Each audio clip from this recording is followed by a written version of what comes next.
Hi friends, ఎలా ఉన్నారు అందరూ? మీకోసం ఈరోజు కొత్త రెసిపీ చెప్తున్నా.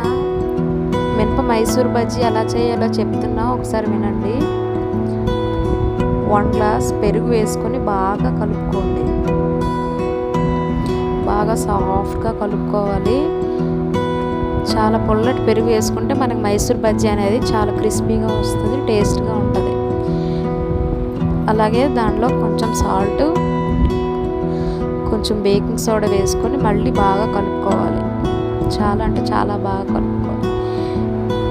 ఏ మైసూర్ బజ్జీకైనా మనం 8 hours ముందు నానవేసుకుంటే ముందే చాలా మెత్తగా బాగా వస్తాయి. బాగా పిండి నానుతుంది కాబట్టి ఏ మైసూర్ బజ్జీకైనా మనం 8 hours ముందే నానబెట్టుకుంటే టేస్టీగా చాలా బాగుంటాయి. అందులోనే ఇంకొంచెం మైదా వేసుకొని కలుపుకోండి. అది 1 side కలుపుకోవాలి, ఓన్లీ రౌండ్గా కలుపుకోవాలి. అందులో కొంచెం జీలకర్ర వేసుకొని మళ్ళీ బాగా కలుపుకోవాలి.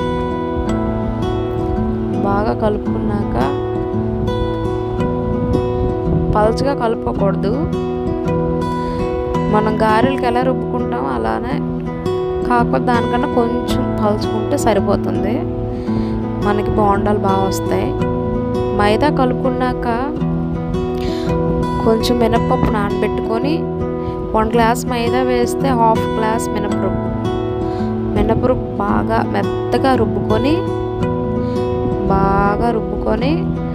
మళ్ళీ మనం కలిపిన మైదాలో మైదా పిండి కలిపిన దాంట్లో వేసుకొని మళ్ళీ బాగా కలుపుకోండి. ఫ్రెండ్స్. Again stir it.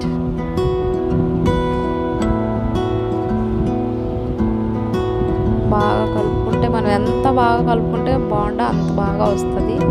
మనం కలుపుకోవడంలోనే బోండా టేస్ట్ అంతా ఉంది. చక్కగా 8 hours నానవేసుకున్నాక మనం వేసుకొని తింటే చాలా బాగుంటాయి. చాలా టేస్ట్.